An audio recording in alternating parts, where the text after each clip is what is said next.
Arizo Artworks. It's all about arts. Parang announcer ang Oo boses. nga, Jomel. Oo. Asan yung ginawa mo? Patingin naman. Nasa likod ko po. Patingin. Ayan, ayan, ayan. ELJ. Pati compound. Oh. Nakapunta ka na ba dito, Jumel? Actually, hindi pa po. Galing ah. Hindi pa. Hindi ka pa nakapunta. Naku, kailangan makapunta ka dito pag nag-open na ulit. Anong Kung ginayahan meron pong mo? opportunity. Ano yan?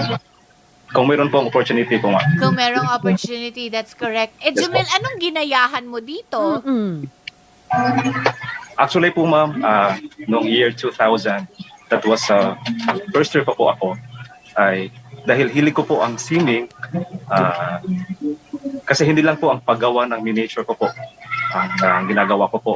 Nagcha-charcoal painting din po ako.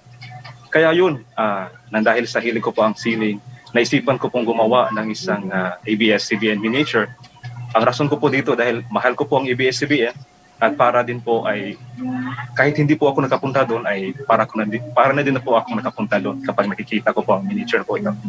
Pero noong 2000, nung hindi ko pa nakikita sa television yung kanilang gusali, yung structure ng gusali nila, ay gumawa po ako ng sariling version po ng aking ABS-CBN miniature.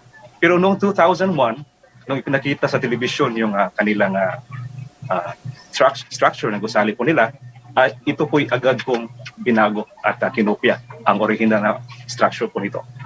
Mhm. Eh, Jumel, ano ba ang kurso mo? Architecture ba? Ay, hindi. Wala. Malayo po. AB Psychology po. Bachelor of Arts in Psychology po. Kasi hindi po ako nakatapos. Second year level po ako. Aba, pero ang ganda ng gawa niya, no? Oo. Thank you Teka. po. Anong material? Oo. Ang material na ginamit ko po dito ay cardboard po. Cardboard? Yung sa tower niya ay ginagamit ko po doon ay yung barbecue stick po. Mhm. Parang hiniwa-hiwa ko lang siya. Piraso. Ano tawag doon? Pinipira-piraso ko po siya. Piraso-piraso Tapos mo. pinagdugtong-dugtong mo. Yung unang Yan, replica, yung unang building na ginawa mo ba, yung na bagyo, na Odette. Kasing laki rin Oh, yes, ba yung yung Actually po, pangatlo na po itong gawa ko. Pangatlo. Kasi yung unang version ko po, pangalawa, yung nasira ng Odette. Kasi yung panahon ng bagyong Odette, yung bubong po namin, nawala po, lumipad. Nay. Kaya yun, pumasok yung ulan, pumasok po yung tubig. Kahit po naka-glass siya, ay nakapasok pa din po siya. Pero yun, hindi po ako natinag, hindi po ako nawalan ng pag-asa.